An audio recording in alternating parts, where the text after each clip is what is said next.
नमस्कार। आइए सुनते हैं सुभद्रा कुमारी चौहान द्वारा लिखी हुई एक कहानी, मंजली रानी। वे मेरे कौन थे मैं क्या बताऊं। वैसे देखा जाए तो वे मेरे कोई भी न होते थे। होते भी कैसे? मैं ब्राह्मण, वे क्षत्रिय, मैं स्त्री, वे पुरुष। फिर न तो रिश्तेदार हो सकते थे और न ही मित्र। ओह, यह मैंने क्या कह डाला। मित्र? भला किसी स्त्री का कोई पुरुष भी मित्र हो सकता है? और यदि हो भी तो क्या इसे समाज बर्दाश्त करेगा? यहाँ तो किसी पुरुष का किसी स्त्री से मिलना जुलना या किसी प्रकार का व्यवहार रखना भी पाप है।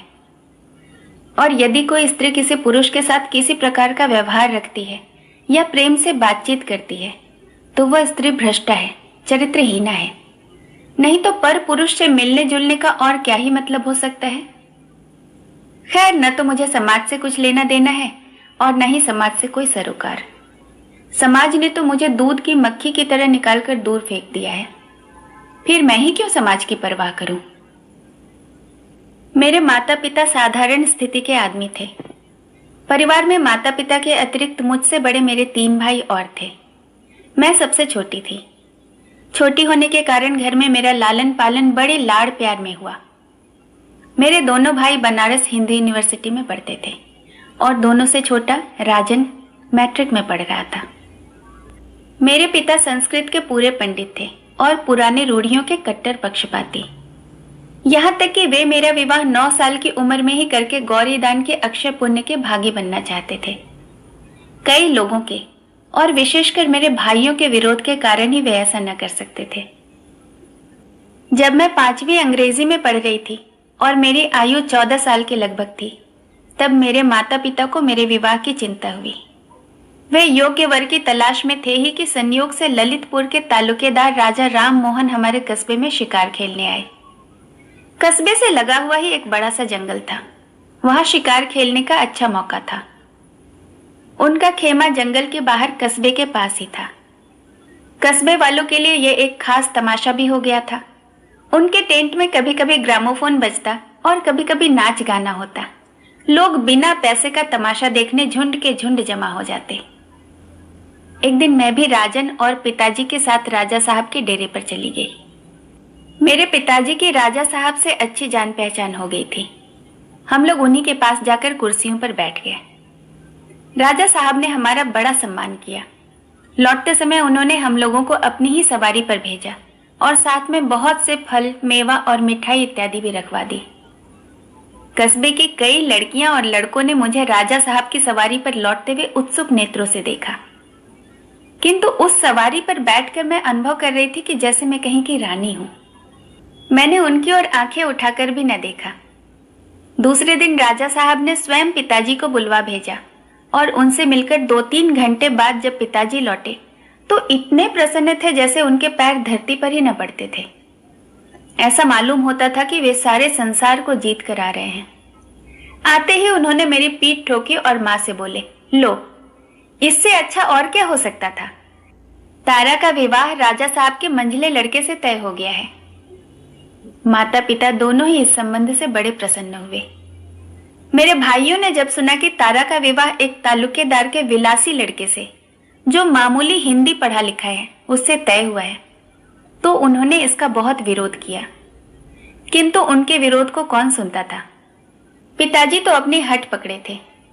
उनकी समझ में इससे अच्छा घर और वर मेरे लिए कहीं मिल ही न सकता था। सबसे अधिक आकर्षक बात तो उनके लिए यह थी कि वर बहुत बड़े खानदान 20-20वें कन्वजियों के घर का लड़का था। फिर राजा से रिश्तेदारी करके कस्बे में उनकी इज्जत न बढ़ जाएगी। इसके अतिरिक्त विवाह का प्रस्ताव भी तो स्वयं राजा साहब ने ही किया था। नहीं तो भला मामूली हैसियत के मेरे पिताजी यह प्रस्ताव कहां से ला सकते थे। सबसे बढ़कर बात तो यह थी कि दहेज के नाम से कुछ भी न देकर लड़की इतने बड़े घर में ब्याही जाती थी। फिर भला इतने बड़े बड़े आकर्षणों के होते हुए पिताजी इस प्रस्ताव को कैसे टाल सकते थे। पिताजी मेरी किस्मत की सराहना करते हुए कहते, मेरी तारा तो रानी बनेगी। रानी बनने की खुशी में मैं फूली फूली फिरती थी। भाइयों का विरोध करना मुझे अच्छा न लगता था, किंतु मैं उनके सामने कुछ कह भी नहीं सकती थी। खैर, भाइयों के बहुत विरोध करने के बाद भी मेरा विवाह मंझले राजा मनमोहन के साथ हो गया। फूलों से सजी हुई मोटर पर बैठकर मैं ससुराल के लिए रवाना हुई। हमारे कस्बे और ललितपुर के बीच में केवल 27 मील का अंतर था, इसीलिए बारात मोटरों से ही आई और गई। जीवन में पहली बार मैं मोटर पर बैठी थी। मुझे ऐसा मालूम होता जैसे मैं हवा में उड़ रही हूँ। 27 मील तक मोटर पर बैठने के बाद भी मेरा जी न भरा। यही चाहती थी कि रास्ता और लंबा होता जाए और मैं मोटर पर घूमा करूं, किंतु क्या यह संभव था?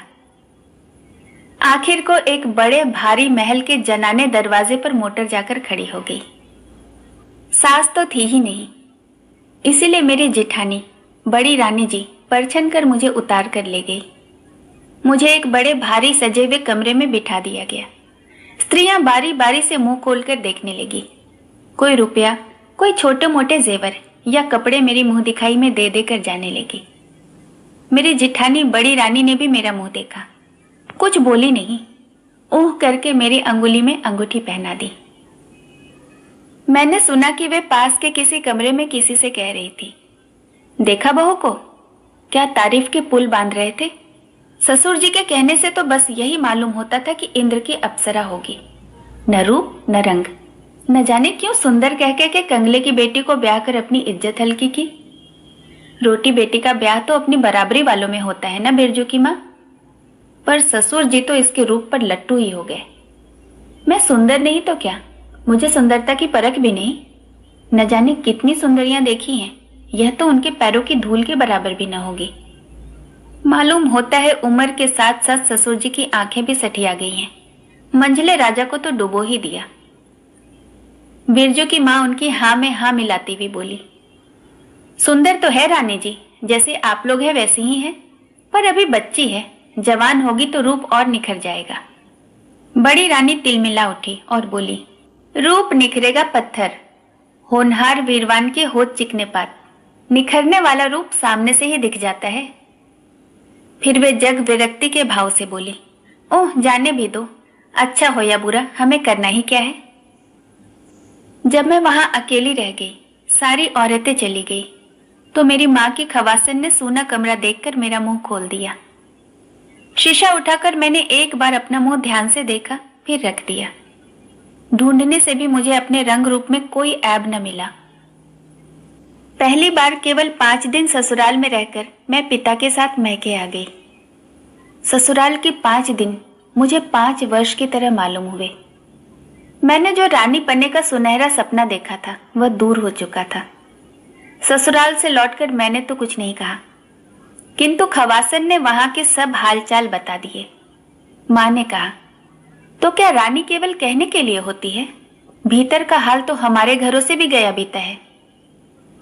मैं अपनी माँ के साथ मुश्किल से महीना सवा महीना ही रह पाई थी कि मुझे बुलाने के लिए ससुराल से संदेशा आया। राजाओं की इच्छा के विरुद्ध तिल भर भी मेरे पिताजी कैसे जाते, न चाहते हुए भी उन्हें मेरी विदाई करनी पड़ी। इतनी जल्दी ससुराल जाना मुझे जरा भी अच्छा न लगा, परंतु क्या करती, लाचार थी। सावन में जबकि सारी लड़कियां ससुराल से मैके आती हैं, मैं ससुराल रूपी कैद खाने में बंद होने चली। देवर के साथ मोटर पर बैठी। इस बार मैंने अपना छोटा सा हारमोनियम भी साथ में रख लिया था। फिर ससुराल पहुंची। पहली बार तो मेरे साथ माँ के घर की खवासन भी थी। इस बार उस हारमोनियम और थोड़ी सी पुस्तकों को छोड़कर कुछ भी न था। मेरा जी एक कमरे में चुपचाप बैठे बैठे घबराया करता। घर में कोई ऐसा न था जिससे घंटे 2 घंटे बातचीत करके जी बहलाती। केवल छोटे राजा मेरे देवर की बातें मुझे अच्छी लगती थी, किंतु वे भी मेरे पास कभी कभी और अधिकतर बड़ी रानी की नजर बचाकर ही आते थे। मैं सारे दिन पुस्तकें पढ़ा करती, पर पुस्तकें थी ही कितनी, 8-10 बार पढ़ गई। छोटे राजा कभी कभी मुझे अखबार भी ला दिया करते थे, किंतु सबकी आंखें बचाकर। घर में सब काम के लिए नौकर चाकर और दास दासियां थीं। मुझे घर में कोई काम न करना पड़ता था। मेरी सेवा में भी 2 दासियां सदा बनी रहती थी, पर मुझे तो ऐसा मालूम होता था कि मैं उनके बीच में भी कैद हूं, क्योंकि मेरी राई रत्ती भी बड़ी रानी के पास लगा दी जाती थी। उन दासियों में से यदि मैं किसी को किसी काम से कहीं भेजना चाहती तो वे मेरे कहने मात्र से कहीं नहीं जा सकती थी। उन्हें बड़ी रानी से हुक्म लेना पड़ता था। यदि उधर से स्वीकृति मिल जाती तो मेरा काम होता, अन्यथा नहीं। इसी प्रकार हर माह मुझे खजाने से हाथ खर्च के लिए 150 रुपए मिलते थे। किंतु क्या मजाल कि उनमें से एक भी पाई महाराजा से पूछे बगैर खर्च कर सकूं।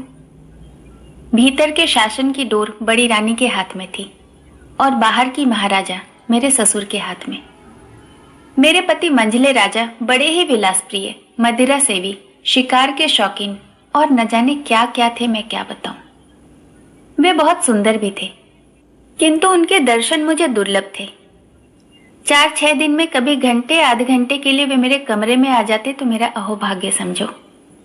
उनकी रूप माधुरी को एक बार जी भर पीने के लिए मेरी आंखें आज तक प्यासी हैं, किंतु मेरे जीवन में यह अवसर कभी न आया।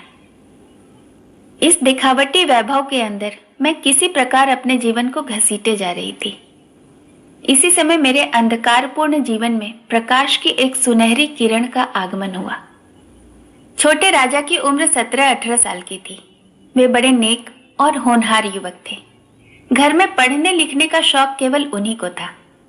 छोटे राजा मैट्रिक की तैयारी कर रहे थे और एक मास्टर बाबू उन्हें पढ़ाने आया करते थे।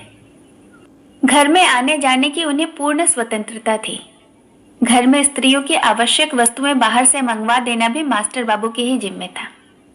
इसीलिए वे घर में सबसे ज्यादा परिचित थे। विवाह के बाद से ही बड़ी रानी मुझसे नाराज थी। उन्हें मेरी चाल ढाल, रहन सहन जरा भी न सुहाती थी। वे हर बात में मेरे ऐब निकालने की फिराक में रहती। तिल का ताड़ बनाकर मेरी जरा सी बात को वे परिचित या अपरिचित जो कोई आता उससे कहती। शायद वे मेरी सुंदरता को मेरे ऐबों से ढकना चाहती थी। यही बात उन्होंने मास्टर बाबू के साथ भी की। वे तो घर में रोज आते ही थे और रोज उनसे मेरी शिकायत होने लगी, किंतु इसका उल्टा ही असर हुआ। मैंने देखा तिरस्कार की जगह मास्टर बाबू का व्यवहार मेरे प्रति अधिक मधुर और आदरपूर्ण होने लगा। छोटे राजा को मेरा गाना बहुत अच्छा लगता। वे बहुधा मुझसे गाने के लिए आग्रह करते। मुझे तो अब गाने बजाने की ओर कोई विशेष रुचि नहीं रह गई थी, किंतु छोटे राजा के आग्रह से मैं अब भी कभी कभी गा दिया करती थी। एक दिन की बात है। जाड़े के दिन थे, किंतु आकाश बादलों से ढका था। मैं अपने कमरे में बैठी एक मासिक पत्रिका के पन्ने उलट रही थी। इतने में छोटे राजा आए और मुझसे बोले, मंजली भाभी, कुछ गाकर सुनाओ। मैंने बहुत टाल मटोल की, किंतु छोटे राजा न माने और उन्होंने बाजा उठाकर सामने रख ही दिया। मैंने हारमोनियम पर गीत गोविंद का यह पद छेड़ा, विहरत हरिरिह सरस वसंते नृत्यति युवती जनेन समम सखी विरही जनस्य दुरंते ललित लवंग लता परिशीलन कोमल मलय समीरे मधुकर निरक करम्बित कोकिल कुजत कुंज कुटीरे। मास्टर बाबू भी न जाने कहां से और कैसे आ गए, आए और चुपचाप पीछे खड़े हो गए। छोटे राजा की मुस्कुराहट से मैं भाप गई।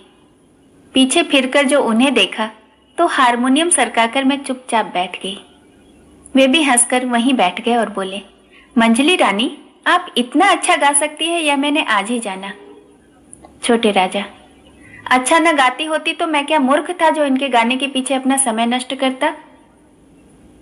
इधर यह बातें हो ही रही थी कि दूसरी तरफ से पैर पटकती हुई बड़ी रानी कमरे में आई। क्रोध से बोली, यह घर तो अब भले आदमी के रहने लायक रह ही नहीं गया है। लाज शर्म तो सब जैसे धोकर पी गए हो। बाप रे बाप, हद हो गई। जैसे हल्के घर की है वैसे ही हल्की बातें यहाँ किया करती है। पास पड़ोस वाले सुनते होंगे तो क्या कहते होंगे, यही ना कि मंझले राजा की रानी रंडियों की तरह गाना गा रही है। बाबा, इस कुल में तो कभी ऐसा नहीं हुआ। कुल को तो न लजवाओ देवी। बाप के घर जाना हो तो भीतर क्या, सड़क पर गाती फिरना, किंतु यहाँ यह सब न होने पाएगा। तुम्हें क्या, घर के भीतर बैठी बैठी चाहे जो करो, वहां आदमियों की तो नाक कटती है। एक सांस में इतनी सब बातें कह के बड़ी रानी चली गई। मैंने सोचा, शराब पीकर रंडियों की बाहों में बाहें डालकर टहलने में नाक नहीं कटती, गरीबों पर मनमाने जुल्म करने से नाक नहीं कटती, नाक कटती है मेरे गाने से। सो अब मैं बाजे को कभी हाथ न लगाऊंगी। उस दिन से फिर मैंने बाजे को कभी छुआ तक नहीं, और न छोटे राजा ने ही कभी मुझे गाने का आग्रह किया। यदि वे आग्रह करते तब भी मुझ में बाजा छूने का साहस न था। इस घटना के कई दिन बाद एक दिन मास्टर बाबू छोटे राजा को पढ़ाकर ऊपर से नीचे उतर रहे थे और मैं नीचे से ऊपर जा रही थी। आखिरी सीढ़ी पर ही मेरी उनसे भेंट हो गई। वे ठिठक गए और बोले, कैसी हो मंजली रानी? जीती हूं। खुश रहा करो, इस प्रकार रहने से आखिर कुछ लाभ? जी को कैसे समझाऊं मास्टर बाबू? अच्छी अच्छी पुस्तकें पढ़ा करो, उनसे अच्छा साथी संसार में तुम्हें और कोई न मिलेगा। पर मैं अच्छी अच्छी पुस्तकें लाऊं कहां से? लाने का जिम्मा मेरा। यदि आप अच्छी अच्छी पुस्तकें ला दिया करें तो इससे अच्छी और क्या बात हो सकती है? यह कौन सी बड़ी बात है मंजली रानी? मेरे पास बहुत सी पुस्तकें रखी हुई हैं, उनमें से कुछ लाकर मैं तुम्हें दे दूंगा। इस कृपा के लिए उन्हें धन्यवाद देती हुई मैं ऊपर चली गई और वे बाहर चले गए। मैंने ऊपर आंख उठाकर देखा तो बड़ी रानी खड़ी हुई तीव्र दृष्टि से मेरी ओर देख रही थी। मैं कुछ भी न बोलकर नीची निगाह किए हुए अपने कमरे में चली गई। दूसरे दिन मास्टर बाबू समय से कुछ पहले ही आए। उनके हाथ में कुछ पुस्तकें थी। वे छोटे राजा के कमरे में न जाकर सीधे मेरे कमरे में आए और बाहर से ही आवाज दी, किंतु दोनों दासियों में से इस समय एक भी हाजिर न थी। इसलिए मैंने ही उनसे कहा कि आइए मास्टर बाबू। वे आकर बैठ गए। किताबों और लेखक के नाम बतलाकर वे मुझे किताबें देने लगे। ये महात्मा गांधी की आत्मकथा के दोनों भाग हैं। यह है बाबू प्रेमचंद जी का रंगभूमि, इसके भी 2 भाग हैं। यह मैथिली बाबू का साकेत और यह पंत जी का पल्लव। इसके अतिरिक्त और भी बहुत सारी पुस्तकें हैं। इन्हें तुम पढ़ लोगी तब मैं तुम्हें और ला कर दूंगा। इसके बाद वे साकेत उठाकर उर्मिला से लक्ष्मण की विदा का जो सुंदर चित्र मैथिली बाबू ने अंकित किया उसे पढ़कर सुनाने लगे। इतने में ही मुझे वहां बड़ी रानी की झलक दिखाई पड़ी और उसके साथ मेरे कमरे के दोनों दरवाजे फटाफट बंद हो गए। मास्टर बाबू ने एक बार मेरी तरफ, फिर दरवाजे की तरफ देखा और फिर वे बोले, भाई यह दरवाजा किसने बंद किया है, खोल दो।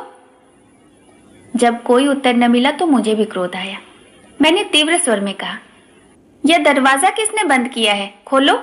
क्या मालूम नहीं कि हम लोग भीतर बैठे हैं? बड़ी रानी की कर्कश आवाज सुनाई दी, ठहरो, अभी खोल दिया जाएगा।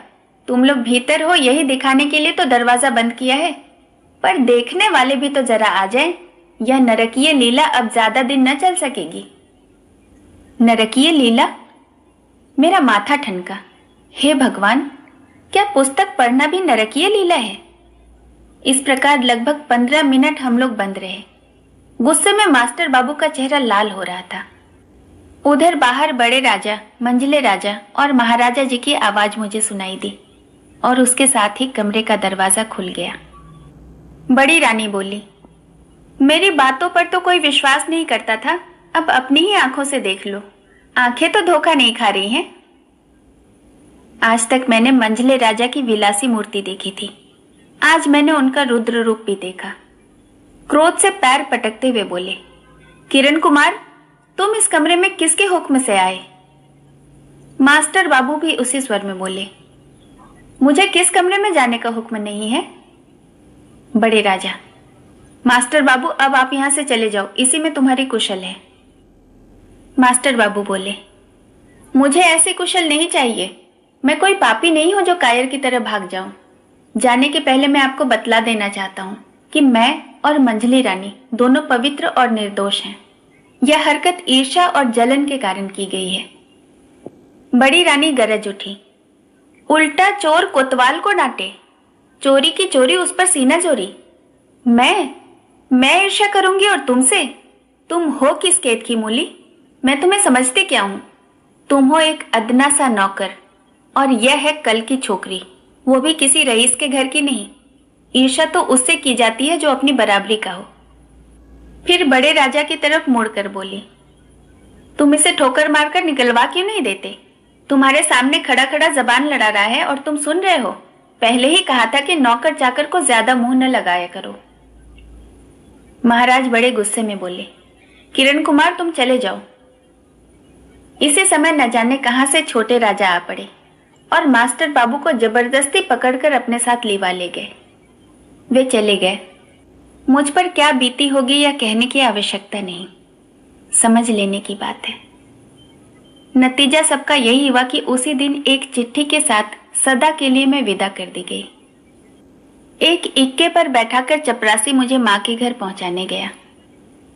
चिट्ठी मेरे पिताजी के नाम थी, जिसमें लिखा था कि आपकी पुत्री भ्रष्टा है, इसने हमारे कुल में दाग लगा दिया है, इसके लिए अब हमारे घर में कोई जगह नहीं है। बात की बात में सारे मोहल्ले भर में मेरे भ्रष्टाचरण की बात फैल गई। यहां तक कि मेरे पिता के घर पहुंचने के पहले ही यह बात पिताजी के घर तक भी पहुंच गई थी। जब मैं पिताजी के घर पहुंची तो शाम हो चुकी थी। इस बीच माताजी का देहांत हो चुका था। भाई भी तीनों कॉलेज में थे। घर पर मुझे केवल मेरे पिताजी मिले।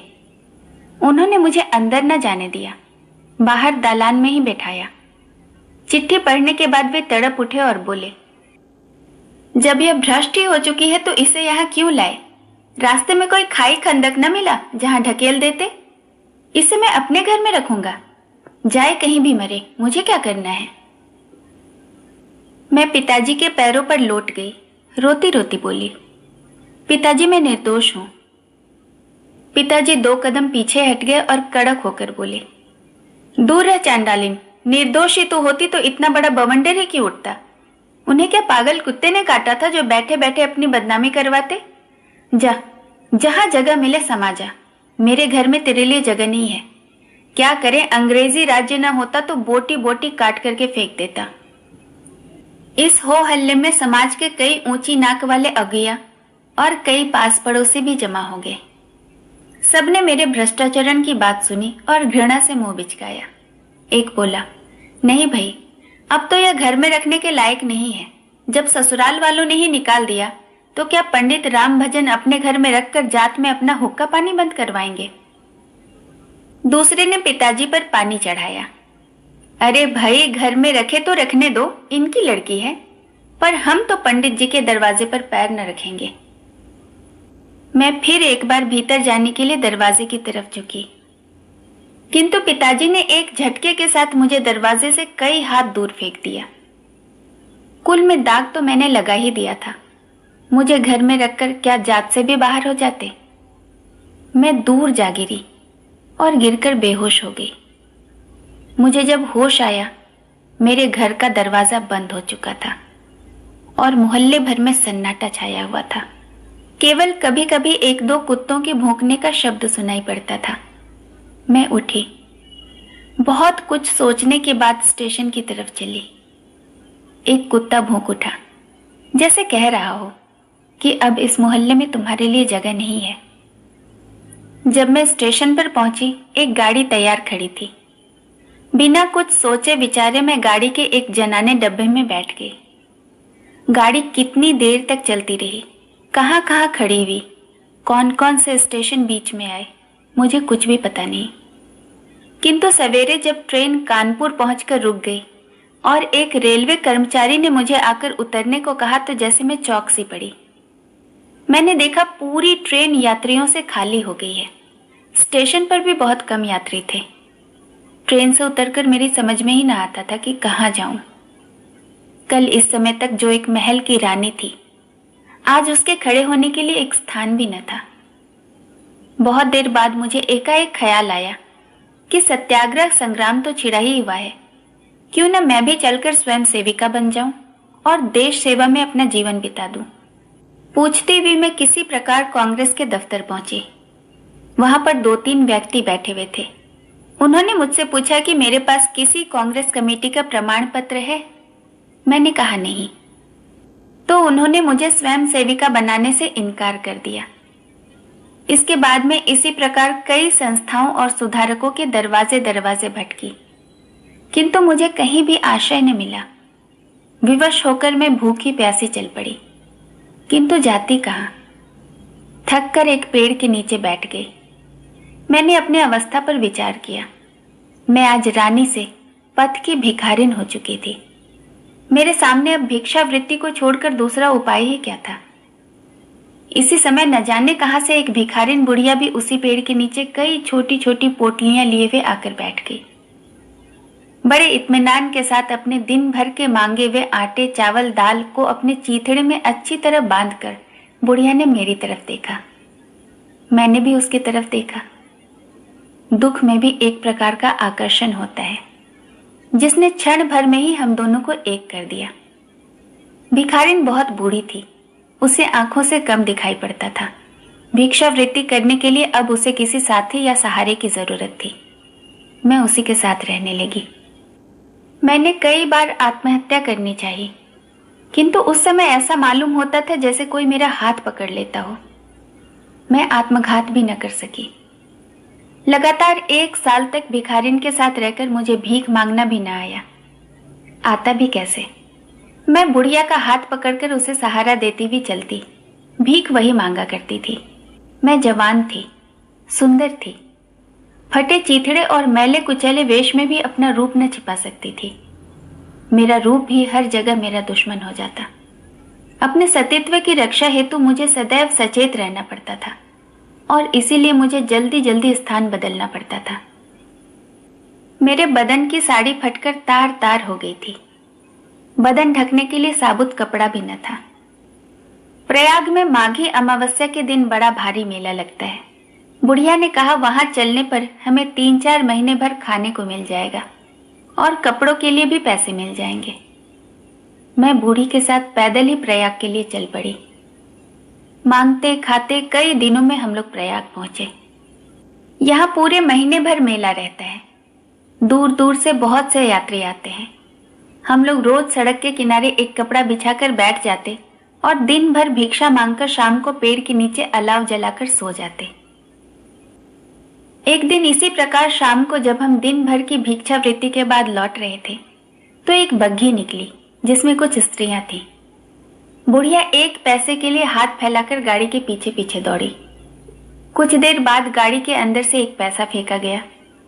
शाम को धुंधले प्रकाश में बुढ़िया जल्दी से पैसा देख न सकी। वह पैसा देखने के लिए कुछ देर झुकी रही। उसी समय एक मोटर पीछे से और एक सामने से आ गई। बुढ़िया ने बचना चाहा। मोटर वाले ने भी बहुत बचाया, पर बुढ़िया मोटर के चपेट में आ ही गई। उसे गहरी चोट लगी और उसे बचाने की चेष्टा में मुझे भी काफी चोट आई। जिस मोटर की चपेट हम लोगों को लगी थी उस मोटर वाले ने पीछे मुड़कर देखा भी नहीं, किंतु दूसरे मोटर वाले रुक गए। उसमें से 2 व्यक्ति उतरे। मेरे मुंह से सहसा एक चीख निकल गई। कई दिनों तक लगातार बुखार के बाद जिस दिन मुझे होश आया, मैंने अपने आप को जनाने अस्पताल के पर्दा वार्ड में पाया। एक खाट पर मैं पड़ी थी। मेरे पास ही दूसरी खाट पर भिखारिन मरणासन्न अवस्था में पड़ी थी। मैं खाट से उठकर बैठने लगी तो मास्टर बाबू पास ही कुर्सी पर बैठे कुछ पढ़ रहे थे। मुझे उठते देख पास आकर बोले, अभी आप न उठें, बिना डॉक्टर की अनुमति के आपको खाट से उठना नहीं है। क्यों? मैं पथ की भिखारिन, मुझे ये साफ सुथरे कपड़े नरम नरम बिछौने क्यों चाहिए? कल से तो मुझे फिर वही गली गली की ठोकर खानी पड़ेगी ना। उनकी बड़ी बड़ी आंखें सजल हो गई। वे बड़े ही करुण स्वर में बोले, मंजली रानी, क्या तुम मुझे क्षमा न करोगी? तुम्हारा अपराधी तो मैं ही हूं ना। मेरे ही कारण तो तुम आज राज रानी से पद की भिखारिन बन गई हो। जब मुझे उन्होंने मंजली रानी कहकर बुलाया तो मैं चौंक पड़ी। सहसा मेरे मुंह से निकल गया, मास्टर बाबू। 2-3 दिनों में मैं पूर्णतया स्वस्थ हो गई, परंतु भिखारिन की हालत न सुधर सकी। एक दिन उसने अपनी जीवन लीला समाप्त कर दी। उसके अंतिम संस्कारों से निवृत्त होकर मैं मास्टर बाबू के साथ उनके बंगले में रहने लगी, किंतु मैं अभी तक नहीं जान सकी कि वे मेरे कौन हैं। वे मुझ पर माता की तरह ममता, पिता की तरह प्यार करते हैं, भाई की तरह सहायता और मित्र की तरह नेक सलाह देते हैं, पति की तरह रक्षा और पुत्र की तरह आदर करते हैं। कुछ न होते हुए भी वे मेरे सब कुछ हैं, और सब कुछ होते हुए भी वे मेरे कुछ नहीं हैं। कहानी सुनने के लिए बहुत बहुत धन्यवाद। एक अनुरोध, अगर आपने अब तक मेरा चैनल नहीं सब्सक्राइब किया है तो इसे प्लीज़ सब्सक्राइब कर लें और हाँ, साथ ही साथ बेल आइकन भी प्रेस करें ताकि मेरे द्वारा अपलोड की हुई कहानियाँ पहुँचे सबसे पहले आप तक।